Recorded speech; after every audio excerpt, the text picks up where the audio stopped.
This podcast is sponsored by nobody. Hey dudes, this is Beatrice Boepple, Amanda Kruger in Nightmare on Elm Street 5, and you're listening to Tommy Throwback Kovac on Splat from the Past. Bless you, my naughty son. Hey dudes, welcome to Splat from the Past, the only 80s themed horror sci-fi show where things can get totally radical. Now today, I will be welcoming back my good friend Beatrice Boepple, who played Amanda Kruger in Nightmare on Elm Street 5, The Dream Child. She has a new book out. It's called The Kruger Curse. I guess it's like a part memoir, part fiction story of Amanda Kruger's origins or something like that, but the cover looks spectacular, and we're going to talk about that today, and I can't wait. Beatrice is always a great conversation. She's very insightful and very funny. I love talking to her. It's also the 35th anniversary of Stakeout, which I'd like to touch upon as well. And she's been doing a lot of conventions lately, get into that, and like I said, it's going to be a great conversation. I'm loving Halloween October. I'm getting such amazing guests this month, and it's going to keep getting better. So yeah, here is my new interview with Beatrice Boepple.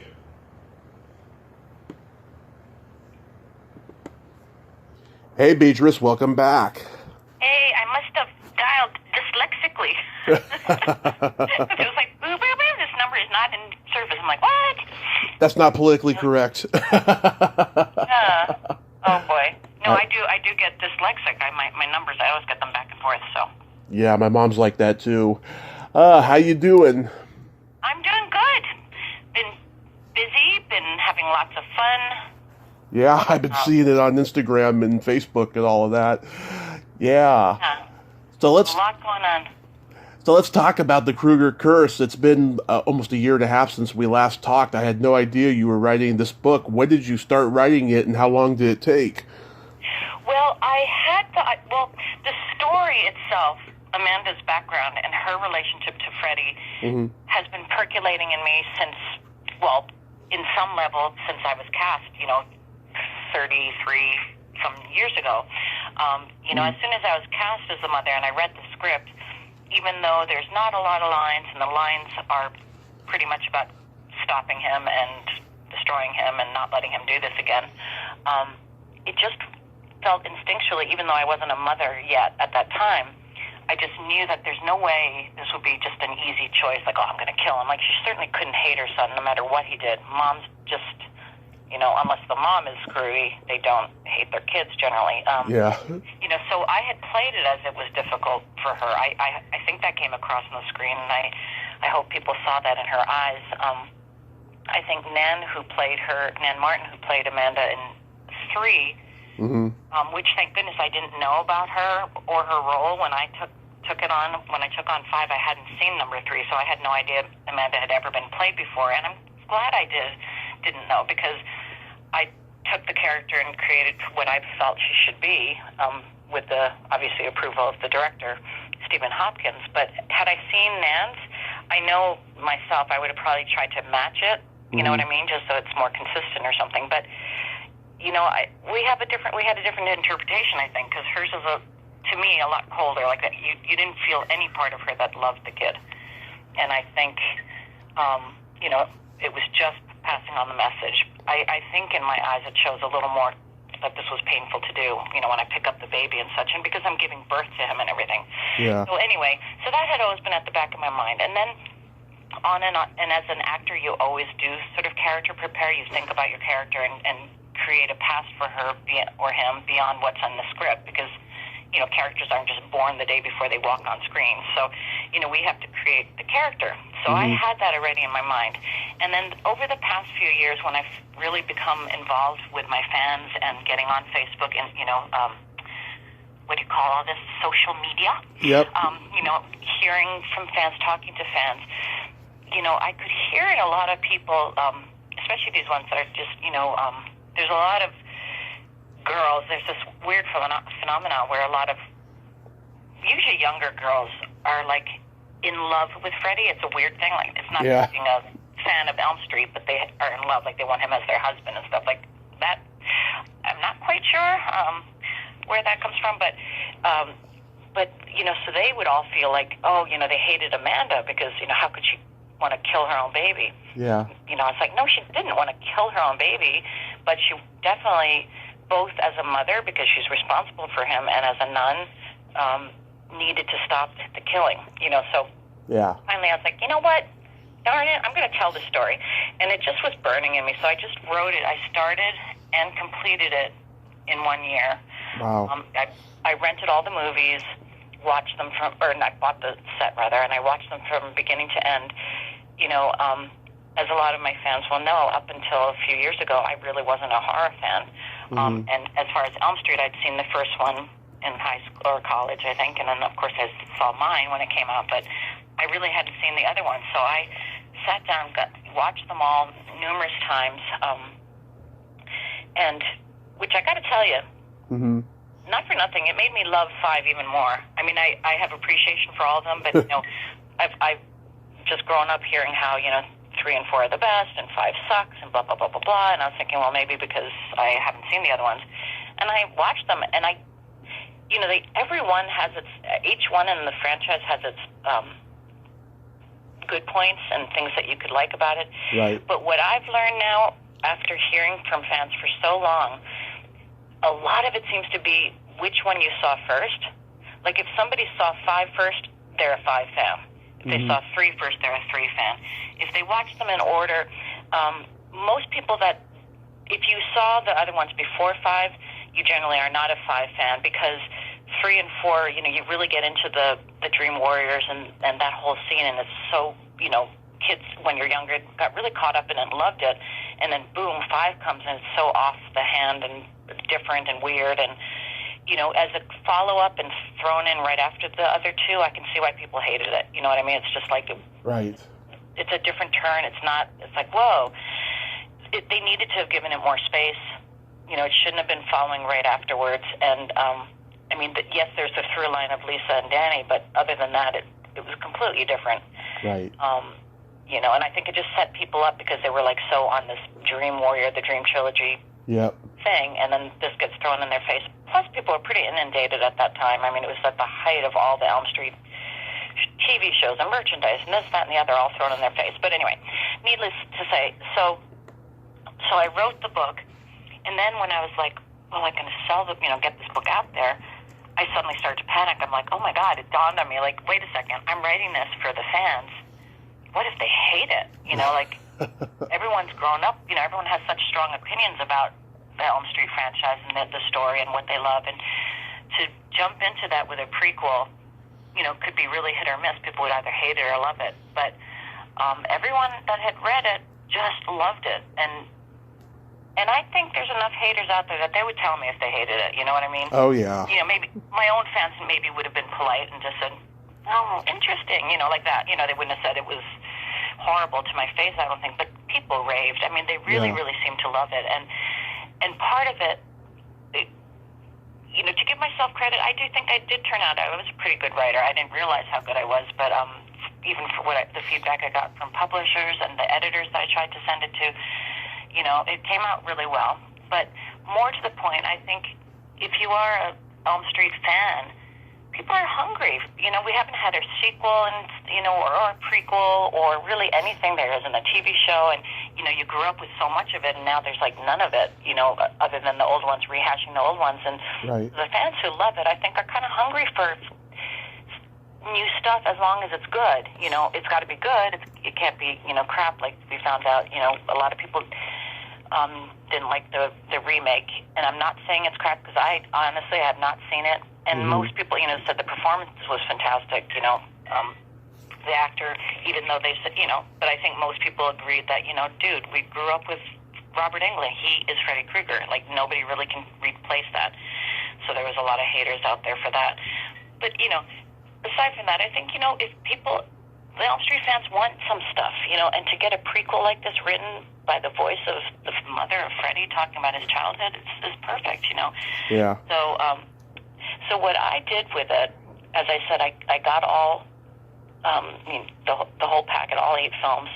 And I watched every single one of them, and anytime there was any reference to a birth or a death or a time or a year, I made note of that, and I tried my best to try to clarify some of the through line and the timeline of events, because they're inconsistent. Like, if you sit and watch all the films, there's a lot of inconsistencies. Like, people sort of bounce around in terms of when they're born and died, and, it doesn't always make sense. It doesn't make sense, Freddie's daughter, her age, and all this kind of stuff. So I kind of put it out there, and this general consensus of when Freddie was born, it's never 9 months after Christmas. Like, people put some weird, funky dates, and it's like, dude, the one thing they do say, she was locked away during the Christmas break, during Christmas holiday at the asylum. So if that's when she was impregnated, 9 months later, dudes, it's pretty obvious. So that's in there. But what I basically did was, it's mostly what you learned in number 6. When you learn that he was married, that he had a daughter, that he killed his wife, when you learn about Alice Cooper dead, nasty dad beating him and stuff. So I took all those points, and we knew that Amanda had locked herself away in the asylum, up in the tower. Right. Number 5. So it takes us from before Freddie was born, a little bit before even I was born. It gives a little bit of the background of the Kruger family. And I took artistic license and said that they were pretty much a cursed family. Like, there was bad luck running through that family. And you read about that, a little bit. And then what makes Amanda become a nun, what turned her to become a nun. And then it takes us right up to her getting raped. And, then what was that like when she was pregnant? Because it's kind of an odd story. Like, what was it like for a nun to be pregnant? And then when she gives birth, and why was did she have to give him up for adoption? What happened with that? And then who is this guy that adopts her, this Alice Cooper character, and why was he beating Freddie, and what's Freddie's childhood like? And then it takes it all the way through Freddie growing up and him getting married and him having his daughter. It takes you all the way up till he's basically till the end, till he's burnt and, until he's killed and Amanda's killed. Well, she dies. She locks herself away, to die. So that where my book ends is where Nightmare on Elm Street 1 begins. Yeah. Taking all the flashbacks and fleshing it out to make it more of a rich story. And I throw in the gauntlet of my idea of why the skip rope girls always appear, because that's never explained. No, it's anyone's guess, and Wes is no longer alive, so nobody can really say for sure this is why there's the skip rope girls appear. So I put in a story for that, and who made his sweater,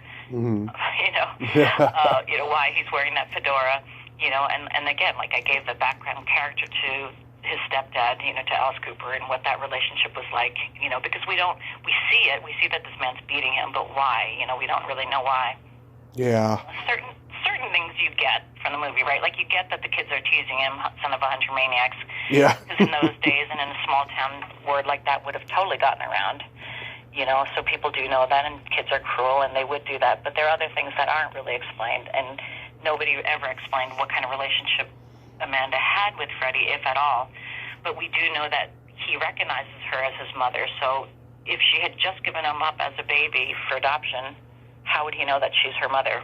Yet it's very clear that he does. So this is the prequel. It's the background story, and it's a labor of love for me. I put my heart and soul into it, and and I threw in lots of little fun little gems, I think, for actual Elm Street fans. I think a non-Elm Street fan, is it a good standalone story? Not so much. I mean, it's got cool illustrations. I got Joe St. Pierre, who does a lot of the Marvel and DC comics. He does like Venom and Spider-Man.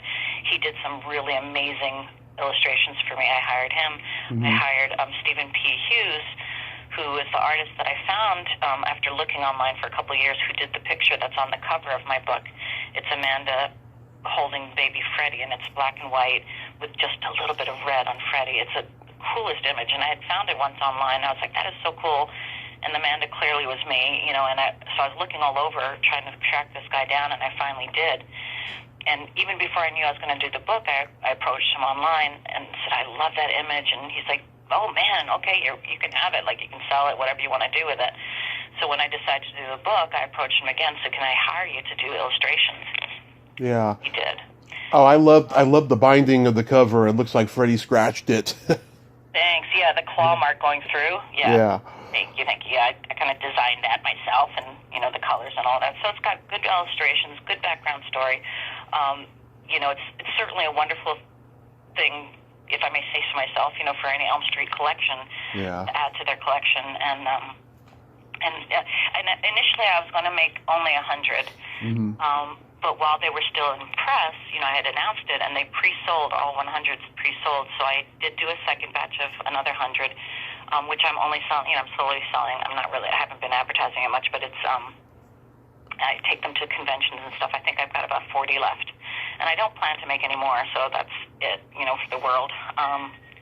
But I was happy to get it out there before any prequel actually comes out, just because I wanted my story out there. I sent it to Robert. I haven't heard back yet. I'm like, dude, I wish I was going to Scarefest. I would ask him face to face what he thought of it. But, I don't know. Did you buy one yet, Tommy? I can't remember. Not yet, because I don't have $50 to throw away, but I will. I promise. Don't say throw away. Oh, my God. $50 to throw away. You mean $50 to spend? To spend. Okay. Invest. Spend. Yes. You don't have $50 to invest at this particular point. I will. I promise.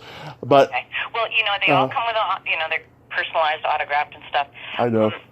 And just in case anybody's wondering, in terms of the legalities and such. Yeah. What happened was when I first decided to write the book, I wrote to the West Craven estate, outlining what I wanted to do, asking for permission. What would they want to, would they want to do it, or would they want me to? I'd be happy to pay if I can afford it. Like what procedure. They didn't respond. I sent it again. They didn't respond. I have records of it. So, and then I wrote to Warner Brothers, and because they have the American rights, and right. No, they have the foreign rights. But anyway, so I wrote to them, and I have records of that too. And they too didn't respond. So I'm like, whoa.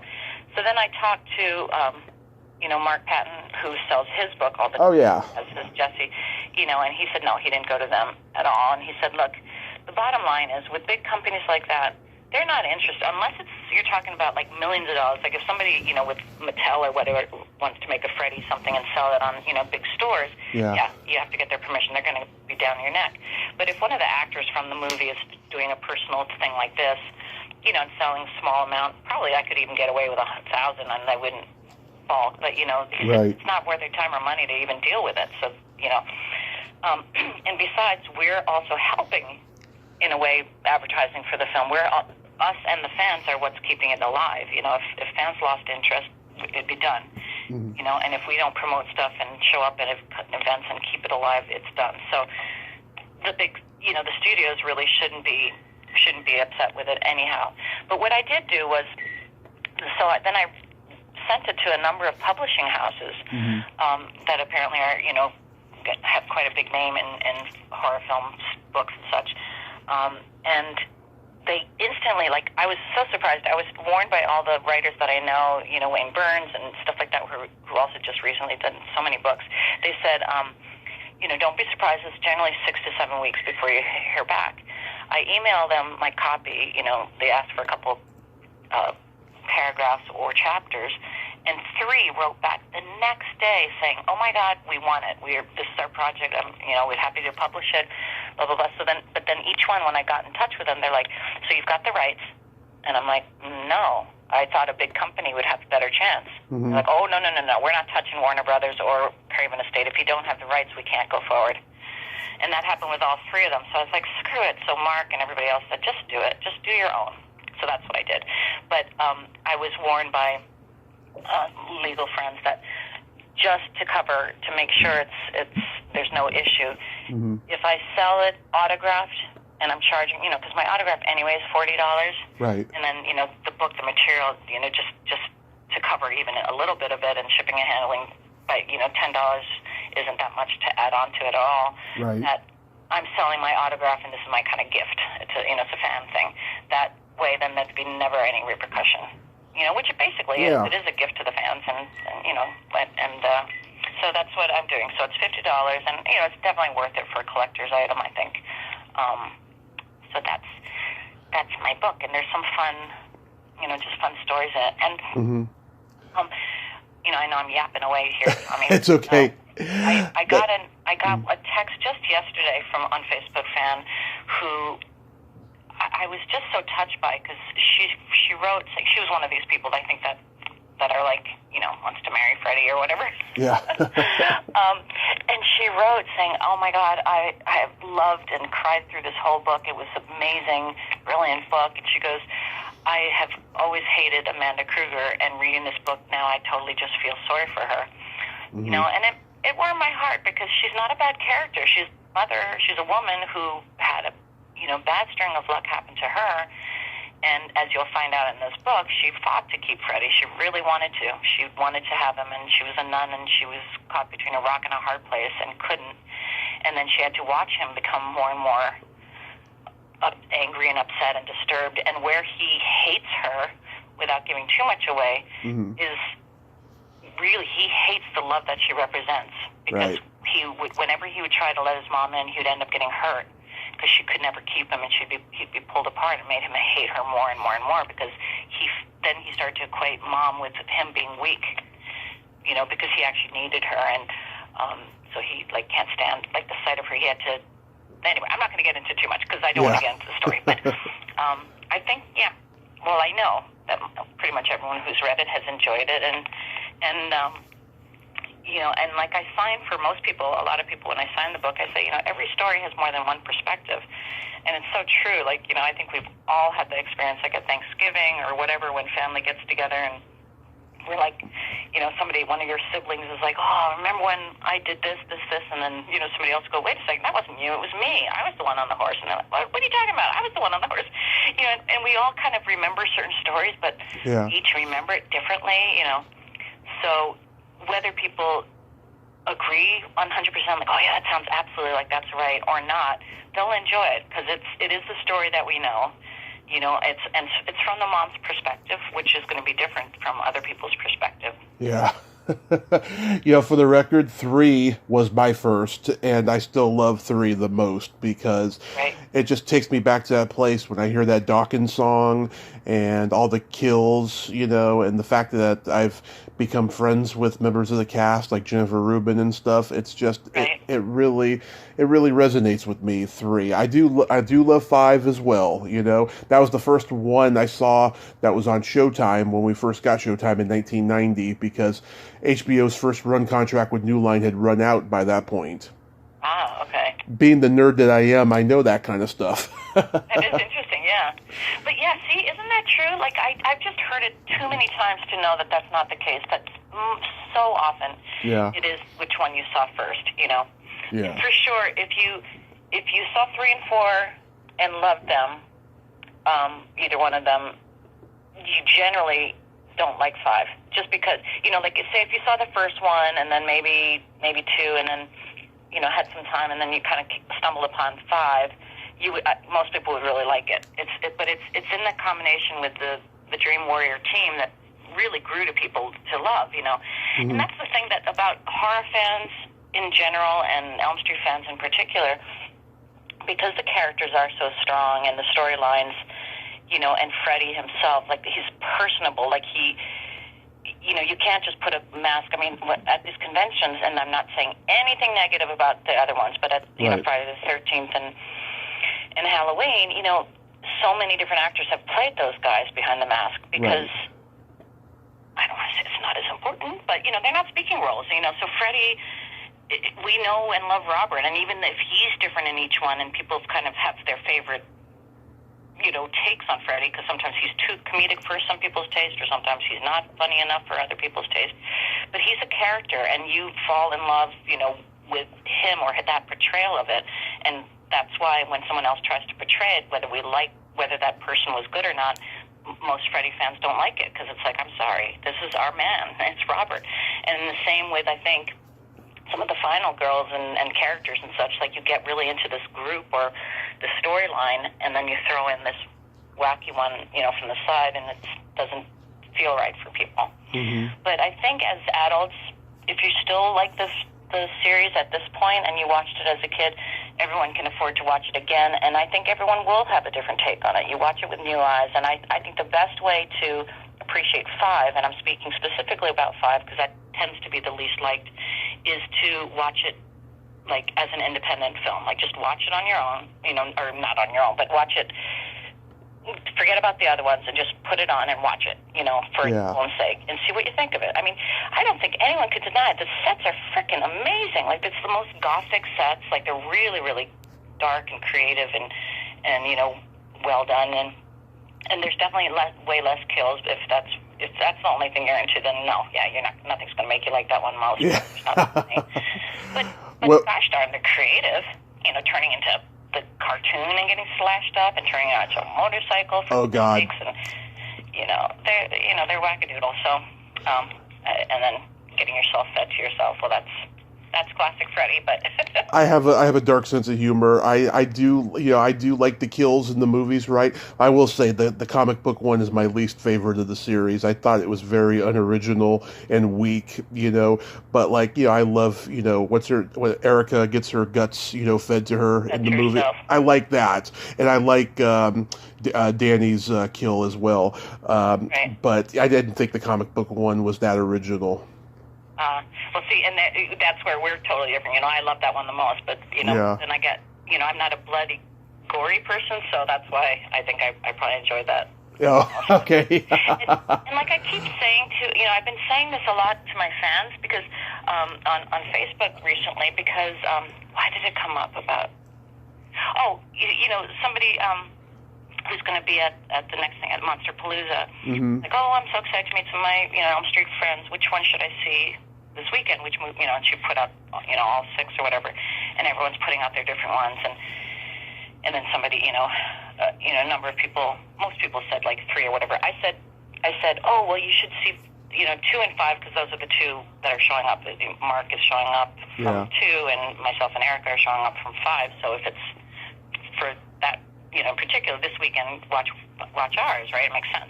Mm-hmm. Then I said, and out of those 2, watch ours because Mark number 2 is being shown at the event itself. It's getting a screening, and so she was like, Lizelle is the art. She's I don't know if you know her, but she does a lot of photos at the conventions. She's like, great Mm-hmm. idea. But then people started in with all their opinions. No, you should watch this. 3, you should watch this. And then another one of my fans defended and said, how rude or something like. 5 was the best. You can't say 4 was better and whatever. So I had to respond to him saying, I appreciate you, trying to stand up for me, but dude, everyone's allowed their opinion. I do not like when people on an actor's face page or pretty much anything, openly really slams a movie and says it's shit. If you're a fan of the franchise, because we see it and it's hurtful. You don't have to slam it, but you absolutely have every right to say it's. You don't even have to say it's not your favorite. You just say, this one's my favorite, and this one's my second favorite. Then it's pretty obvious. If you don't mention 5, it's not your favorite. You know what I mean? But you don't have to, you know what I mean? I'm just saying, nobody should ever apologize if a particular thing isn't their favorite. Like, even if, my own fans don't have to, absolutely, I don't expect them to only like 5 or to like 5 the most. Not at all. In fact, there might be some of my fans who hated 5 and they still like me, so that's, whatever. You know what I mean? Like, we're all entitled to our opinions. However, I do feel no one on social media should be cruel about any film, whether it's Elm Street or not. I don't care which of these films. Like, when people trash films, you're trashing, like, however many hundreds of people worked on it, and especially for the low-budget ones. It's like, dude, people tried. People are trying to make a film. You can give it's totally fine to give your own, your own opinion about something, and and if there's a particular thing why you didn't like this one, instead of saying, that movie sucked, it's just saying, I just found that the plot line, I just couldn't follow it, whereas in this one it was just so much, made more sense, or this just wasn't for my taste scary enough, or yes, all that's legit and all that's right, and nobody ever has to apologize for any of that. It's just, but just common decency in social media is don't trash anybody's work just because people worked hard, whoever, even if they're crappy films, even if the end result ends up crappy. There's a lot of films I don't like, but just to even have gotten the film made took a lot of heart and guts of people. Big studio ones, you can trash a little bit more just because they do have money. But most small things, like people work really hard, and I just don't think it's nice to trash anybody's art. Yeah. You don't have to like it. Agreed? I agree. And I recently watched Quarantine. Oh, you did? Okay. Well, there you go. Oh. As long as you don't trash it. Oh, my God. So the guy who plays your love interest, Garwin Sanford, and the girl who plays your rival, Michelle Goodger, they were both in the John Candy movie, Who's Harry Crumb, that same year. Did you audition for that movie? No, I didn't actually. No. Yeah. Oh my God. I thought that was funny. You know that. I didn't know that. Okay. That they were both in that same movie. Yeah, I could actually see you in that movie as Renee Coleman's role as the daughter that got kidnapped. But I bet you because that was the year. Because right after Quarantine, I did Matinee. So I wonder if it was like in the same year. Yeah. So I wonder if that was when it was, because I got cast in Matinee while I was doing Quarantine. Because it was in 88, 89. Did you notice? Yeah. Let's see, in Quarantine, and then the two bad guys, the senator, Jerry, so we call him Tom and Jerry. So Tom Macbeth, who played the Nazi-looking guy, and then the creepy senator, Jerry Wasserman. They've both been in a ton of stuff. You get a lot in these Canadian films that I'm in. You see a lot of actors that none of us famous, but you go like, oh, yeah, I remember him from this. I remember them from that. Did you like any parts of it, or? I did. Do you know what my favorite part is? This is going to be so naughty of me. I'm going to be a naughty son here for a moment, Beatrice. When we get to see your belly button. Ah, okay. Yes, when I would have passed the pencil test back in the day. I did like it, though. I mean, I love low-budget movies that obviously don't have high production values, but they have a charm to them, and this movie did have a charm to it. And you were so badass as a female. Oh, thank you. Well, not badass enough that the director, that also was a big lesson for me. And if any actor or wannabe actor is listening, listen to your freaking director, even if they're a lunatic and you don't agree with them, because it's their movie and you really should do their vision. I made the mistake. I was too, I don't know, whatever it was, too fresh out of college or something like that. And he wanted the character to be very one-dimensional. He wanted it to be like a female Arnold Schwarzenegger. He also wanted it to be like sexy, which stupid me. I mean, it would have been, I had the body that could have carried it off at the time. It was the one time in my life I could have actually done it, but I was like, oh, well, why would she have sexy clothes? She'd be grabbing whatever men's clothes, because she's living out in the streets and, grabbing what she can. And, and I was trying to make it more plausible and realistic, and I didn't want, and he wanted it to just be like these one-word answers. And which it ended up being, but I was trying to give her more personality and I wasn't seeing his vision. And that was my mistake, because I think it would have been stronger and clearer if I just went with it, did the more commercial take, be a little more sexy, wear a little sexy outfits, and be even more badass, female. I think she was, she was the original Katniss for sure. That side braid, which Hunger Games, that's what she wears. I think they stole it from me. Yeah. But, I could have gone even much deeper with it, like much more, just done it. And I think it shows there's some discord in it, because what the director's trying to get and what I was trying to do were not the same. So it was never fully a really full-fledged character, yet it was never really a full-fledged, just one-line action figure either. So I kind of did us a disservice, but, we live and learn. Yeah. That's why the director doesn't speak to me anymore, but anyway. he got really angry at me because the 3 weeks before the end of filming, the director of, so his name is Charles Wilkinson, that director, and I got a phone call from my agent saying this director, he's the son of one of the guys from Laugh-In, Martin. Dick Martin. Dick Martin, yeah. So Dick Martin's son directed Matinee, and they just offered me the part without me even auditioning, and so of course we took it, like a lead role. Like, why on earth wouldn't I? I'm an actor, need work. And my director from Quarantine was pissed off, and he's like, how could you take that role? I said, what do you mean? I got offered a role. It's for after we finish filming. It's not like he had anything lined up for me right away. and it turns out they were arch enemies, rivals in college, and he felt like, Charles Wilkinson felt like he had discovered me and given me this big role. He turned down Cheech and Chong, what's her name? Ray Dong Chong, who'd wanted the role. He turned her down to cast me, so he wanted me to be loyal to him. But I mean, I couldn't afford not to take another film. That was ridiculous. So he didn't speak to me for the last 3 weeks of filming. Wow. Sad. That is sad. The joys of acting. Can you believe it's been 35 years since Stakeout?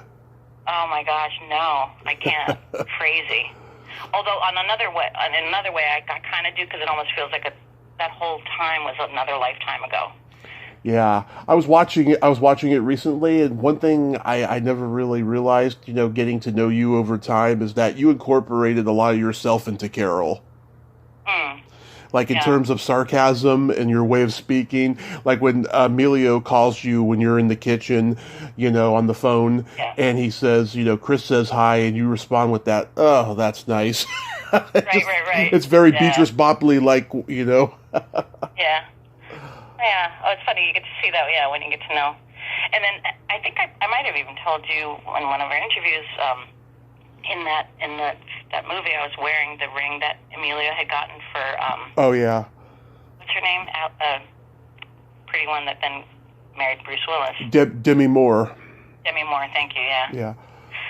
Yeah, should have kept that ring. I actually spoke to Emilio probably about 5-6 months ago. I called him about, because did you ever see his film The Way?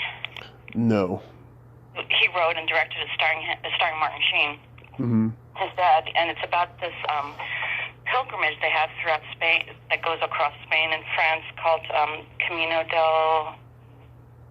Del Rey or something like that. Yeah, it's like 500-mile pilgrimage, and my girlfriend and I were planning to do that this year, and I ended up having back surgery.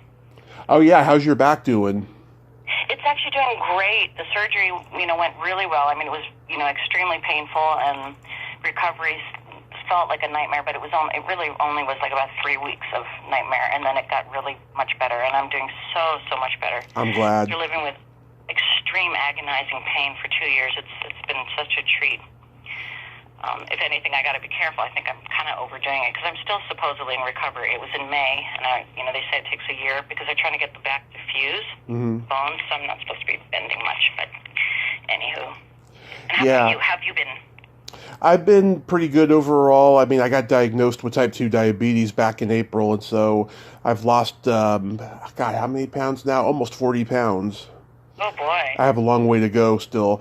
But, I mean, I wake up every day, I eat an avocado, I fast for a little while, drink a little coffee, and then, I have, a nice meal and maybe a maybe a midday snack in between there, and I'm good. Oh, okay. So it's kind of like I've been trying to do that. I've been trying to skip dinner. Yeah. My aunt was doing that intermittent fasting. Just she wouldn't have dinner, and she lost a ton of weight, and, it was nice. But so the avocado helps, starting off with that good, rich fats. Yeah, I mean, like, okay, I don't skip dinner, but, like, I eat dinner, but, like, I don't really eat lunch that much, and I've hardly ever been a breakfast person throughout my life. And so, yeah, I mean, it's doing really good for me. I got to avoid sugar, and that's what I've been doing. If I eat anything with sugar, it has at least 2 grams in it, and that's it. Right. Okay. Yeah, I mean, it's not at the level of, like, a risk for a stroke or anything, because, I'm still young, but, as long as I just maintain, my weight and just exercise, I exercise at least 30 minutes a day on the treadmill. As long as I just do that, I'll be good. Oh, good. Good. Well, I've seen you've had a ton of awesome interviews. You've been, what are you up to now? How many? Right now, as of today, 1,001. Let me see. Let me look up on my number list here, because I forget. 1,622 today. Wow. Yeah. Holy smokes. Lots of good ones. Yeah, it just keeps getting better and better. Oh, 6,022. So that's 6,000. 1,622. Okay, that's it. Yeah, amazing. And you've been doing a lot of conventions lately. Like, how's it going? Has it been COVID restricted? No, that's pretty much lifted this, since, I think the ones I did in the spring were still, but none of the other ones have been wearing masks. Like I did, 3 last month, and I'm 3 this month. And yeah, it's been COVID-free pretty much. And knock wood, I've been fine with it. So, and well, certainly the drive-in, which was the last one I did, that was outdoors, so that was no problem whatsoever. Boy, Yeah. I had a blast. The Mahoning Drive-In. Do you know about this? No. It's this famous drive-in out here, and they've done Freddy Fest quite a few times. Each year they bring out different cast members from the Elm Street franchise, and this they say was the last one. So it was most of us from 5. There was myself and Danny Hassel, and for the first time in forever, Joe Seeley, the cartoon character, and Erica, and Whit, who's the little dream child. Yep. And then they also had Jack Shoulder, who directed 2. Yeah. And we, so we were all out there, and and they showed Elm Street 1, 2, and 3 the first night, and then 4, 5, 6 the second night. We have our tables outside, and it was just really, really cool. So I dressed the whole time in my Amanda costume, which I don't usually do because it's so hot. Like at conventions, I'm sweating and dripping, so I usually only do it for the professional photo ops, just because it's too uncomfortable to sit in it all day. But for outdoors, everyone was telling us how freezing it was, and all my castmates were like freezing, and I'm like, woohoo, because it's layer upon layer, this nun's habit. Like I got the thing around the face, it's like a clava or whatever they're called, the ski masky thing, but it's all white, and the just that whole outfit. Right. And I also have my Freddy claw that I always bring with me to conventions. So I was like, during the movie, everyone's, either in their car or, set up with blankets and chairs and stuff. And I'd sneak up, it's pitch dark, and I'd go click, click, click, right by their ear with my claws, and they'd be like, Yeah. I was sneaking up on the fans, and, and then whenever my scenes would come on, I'd go running up to the front, in front of the screen and reenact them, and people were just like hooting and howling. Yeah. But it was just a great time. Plus, I'd never seen it on the big screen, so it was just really cool. Oh, that's awesome. Yeah, Erica never got back to me, by the way. Oh, okay. Yeah, because you. Well, I'll see her again this weekend, so I will. Yeah, that would be great. I'm a huge Psychedelic Furs fan, by the way. I didn't know that she was married to Richard Butler until a mutual friend of hers and I's told me. This friend of mine that I made in the Bay Area before I moved, she grew up with Erica, like in Oklahoma. Oh. Yeah. Yeah. No, she's an absolute sweetheart. She's just probably been busy. She's been traveling a heck of a lot, but I'll remind her then for sure. I really appreciate that. So, what are your favorite horror movies? Oh, well, I'm starting to like more and more and more now. Like, I really wasn't a big horror fan. I had always been a scary movie fan. Like, I love, I'll be honest, like, gore does, like, it just turns my stomach. It's too bloody or gutsy, like, I keep having to turn my eyes. However, I love the storylines. Like, I love, when I was growing up in the 60s and 70s, it's like creepy, haunting stories that, just get a chill down your back, and not even so much jump scares, although, those are fun too. You got to throw in a few of them and like, what's coming? But just like, creepy, haunty things. And I find in particular, I think we all have this thing where if it's something that's supposed to be, innocent, and it turns out to be evil, that's even creepier than just like a monster going, coming at you. But if it's a beautiful woman and she kind of turns and slits her eyes and has a sinister grin, and you're not quite sure, is she beautiful and sweet or is she evil? And I think that's why we're all scared of dolls and we're scared of clowns. Yeah. They're supposed to be happy or cute little things, but if they're not, it's just wicked. It's just worse to have a creepy clown and a creepy, so I think we're all kind of get scared of clowns to begin with, just because it's a painted-on face. I mean, that certainly was my experience. It's like, they're not really smiling under there. It's fake. We don't like that. So, in the 60s and 70s had a lot of that, and it's more atmosphere and mood and what's insinuated to be happening. You don't have to necessarily see it all happening right in front of your face, but just, oh my God, the imagination can be even worse. So I always have loved a good scare. So I love things like the trilogy of terror and things like that. And I think, as I've mentioned, maybe even on your show, I've become a big fan of the Korean stuff, like whether it's their zombie, the Train to Bhutan, and certainly Squid Games. I mean, I totally got past the blood and guts. I just loved the storyline of that. It really drew me in. And a girlfriend that I just walked around the lake with today, we decided we'll go see Smile. Have you seen it yet? I haven't seen Smile yet, but I've been hearing a lot about it. Yeah, that sounds nice and creepy.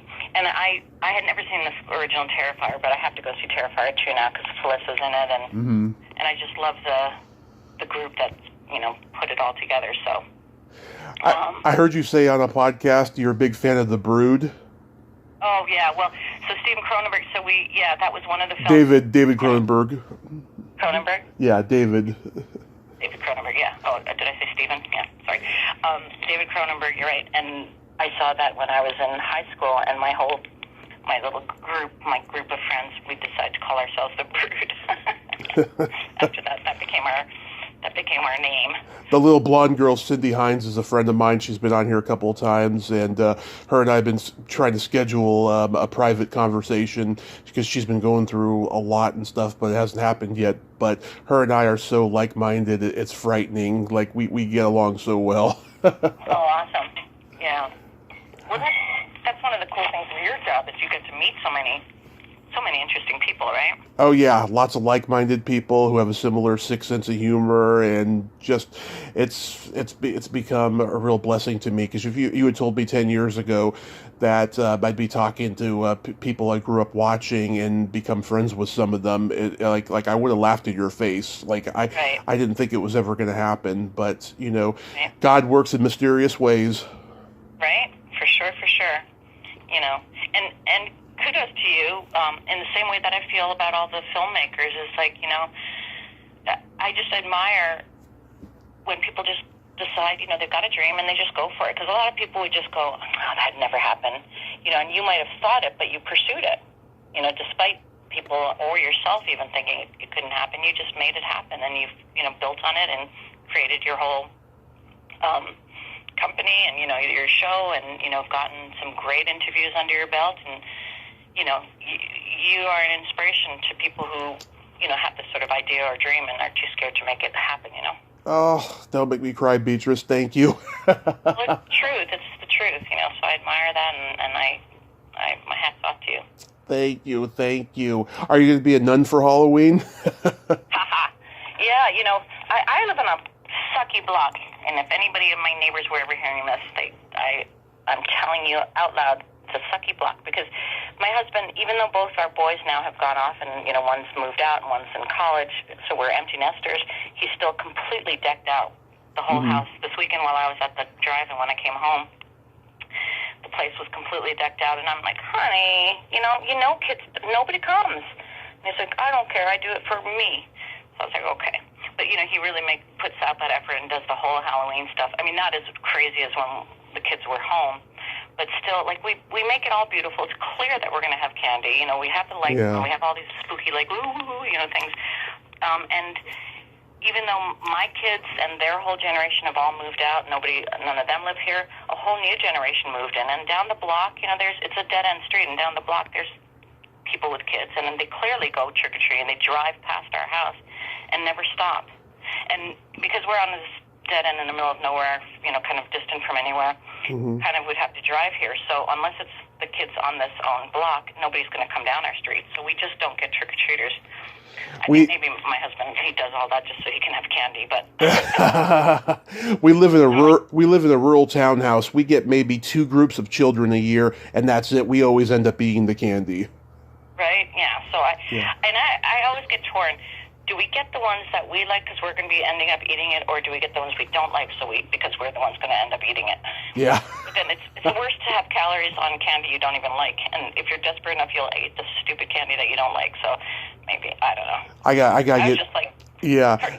Don't put up any decorations and don't put up candy, and we're fine. But no, he still wants to do it. So. I just gotta get sugar-free, Hershey bars and stuff this year because of my diabetes. So I'll be good with that. Do you have any upcoming projects you'd like to mention? Well, so I'm not sure when you're airing this, but so probably not soon. This very weekend, which would be whatever this weekend is. What is this weekend? Is Monster Expo in Taunton. The 14th, 15th, 16th. Yeah. Yeah. So the 15th, 16th in Taunton, Massachusetts. If it's still in time, you can delete this if it's not in time. Okay. But, so that's called Monster Expo, and I will be there along with Erica, who plays Greta from Elm Street 5, and Mark Patton from 2, with screenings of both Elm Street 2 and his documentary. And then myself and Joe Seeley from the cartoon one from 5, plus people from what's the Demons? Night of the Demons? Night of the Demons. Yeah. Hal, Haven, and come on, B. Kathy Podwell? No, a guy. Alvin Alexis? Yes. Okay. The 4 of us are supposed to be flying out to this thing in Texas called the Crossroads Comic and Toy Convention or something like that. Mm-hmm. And I'm a little nervous because it's 2 weeks out and they still have not booked the flights for us, for any of us. So I'm wondering if they're having trouble. Peter's like wondering, I wonder if it is going to happen. We all got a contract like a couple months ago, but that's a little odd for them to leave it that late. Like, it doesn't usually happen. So my warning bells are going off. But if all goes through, that's happening the same weekend that the wonderful Scarefest is going on, which I wish I could go to. That's in Kentucky. And that's with like the whole Elm Street 3 and 4, I think, cast along with Robert. So that's going to be a huge, huge show. And then there's a couple, like there's 2 or 3 local shows, local meaning to me, like in the Pennsylvania, New Jersey, Connecticut area, New York area, that are not, I can't announce yet because they're not confirmed. And then next year's a whole new schedule. And we're trying to get out to Japan too, man. Oh. Yeah, there's a lot of shows in the works for next year. Again, you know how they work is you can't, until they announce it, you're not supposed to announce because they like to make their announcements, right? So. That is awesome. I got a joke for you. Go ahead. I love jokes. Okay. What do you call a boy that doesn't masturbate? What? A liar. Okay, so to go with your dirty joke, I have a very clean, silly joke. What did the father Buffalo say when he dropped his kid off at school? What? Bye, son. Oh. Love it. That's just as good as the one you told me last time, the buck one. Oh, you remember that one? Buck, like frag. I can't forget it because you must have done buck like 10 times in that so joke. Many times, yeah. Had I told you the other one about the lady that had gone into the bar? That one? I think you did. I think so. Okay. The punchline is what would confirm it, but I'm not going to say it just in case. So anyway, all right. Well, Beatrice, thank you for coming on again, and thank you for those kind words when I had my anniversary show in May. I hope you have a fun time at the convention this weekend and all the other conventions you got coming up. Have a happy Halloween and have yourself a happy rest of the holidays. Absolutely, and you go when you're able to not throw away but invest. Spend. Spend your money, buy the book, or get your family to kick in for Christmas. I swear to God, I mean, you know me well enough. I'm not doing it just to sell my book. I know. That if it was a crappy thing, I really do think it's a good, for Elm Street fans, I think it's a good investment and something just that people will enjoy. So, but all the best to you and good luck with continuing with your health, taking care of it. Yes. Thank you so much. You have a great day. Be safe. You too. Take care. Bye-bye. Thank you. Bye-bye. Well, there you have it. Beatrice Boepple. Ain't she a sweetheart? Oh, she is the real deal. Go buy the Kruger Curse on her website. It's $50. I will have some $50 to spend soon to get myself a copy. But get a copy. You won't regret it. Until next time, this is Tommy Throwback Kovac saying there's no shame in living in the past because the present sucks. Later, dudes.